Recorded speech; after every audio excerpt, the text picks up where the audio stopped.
From its humble beginnings to its rise as a key player in the aviation industry, the Airbus A220 has proven to be a remarkable success story. In just 5 years, this one small aircraft has made a significant impact, transitioning from underdog to heavyweight contender in the big league.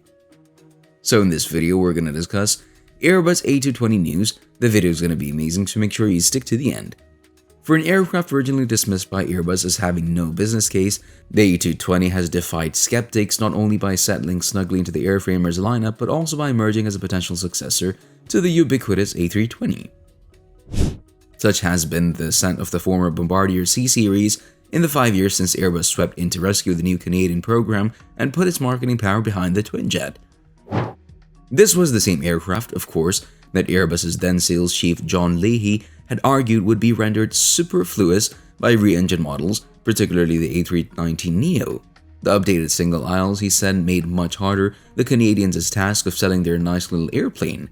If Leahy's opinion was caustic, any hostility from Airbus evaporated when it negotiated the program's acquisition and took over the C series in July 2018, rebranding the two-member family as the A220-100 and 300. Airbus already knew the product extremely well before, says Rob Dewar, colloquially known as the father of the aircraft.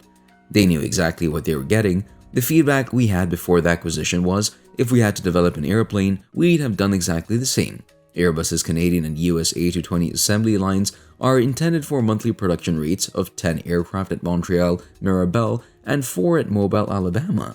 But the total output is currently 6, and the airframer is still striving to achieve break-even on the program by mid-decade, an ambition hardly helped by the in-service issues affecting the type's PW1500G engine.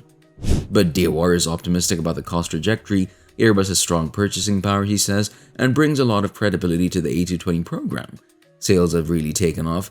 That builds confidence for suppliers, he states, so they'll also invest and ramp up for us, and they can lower their cost as well. Christian Scherer says the A220 is following a solid climb trajectory and that there will probably be a third member of the family, but he insists Airbus must first concentrate on addressing the very steep ramp-up for the current A220 variants. There's no pressing need per se to stretch it, he says. We're continuing to sell A320s very well, and therefore it's not an acute, it's not a pressing matter. It's a natural evolution that will come at one point, but today we don't need it because our demand for the existing product exceeds our ability to supply it, so there shouldn't be a press needing to throw money at a stretch. Before we move on, support us by hitting subscribe and the bell icon to get notified when we post new videos. Now let's get back to our topic. But the acquisition has also enabled Airbus to scrutinize the aircraft and determine the extent to which it might benefit from early enhancements. Speaking during an investor forum on 21st June, Chief Commercial Officer Christian Scherer said the airframer had Airbusified the jet. Dewar says the aerodynamics, software, and cabin have all been subject to analysis and brought into line with Airbus's standards. We took the first 2 years to remodel the aircraft in Airbus tools, he says, and of course the results came out to be very similar to Bombardier's, but really that was necessary for any future development. Probably the most significant improvement under Airbus's watch has been the performance from takeoff and landing weight changes. The A220-300 underwent an initial 2.3-ton hike in maximum takeoff weight (MTOW), and a further 1 T has since been achieved, bringing the current MTOW to 70.9 T, and minus 100 has similarly had its MTOW raised to 63.7 T. This has taken the range of the minus 300 and minus 100 respectively to 3,400 nautical miles, 6,290 kilometers, and 3,450 nautical miles. Airbus has also tweaked the maximum zero fuel weights 58 T and 52.6 T and landing weight 61 T and 54.7 T of each variant.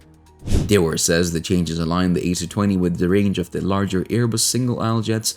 That's been tremendously popular with customers, he says. The testament to that was during the pandemic, where the A220 was the most flown active fleet compared with any other type. That's a great test. So that's it. Please like, share, and comment your thoughts below if you like this video. Remember to subscribe to see our next video. Stay safe, and we'll be back soon with another video.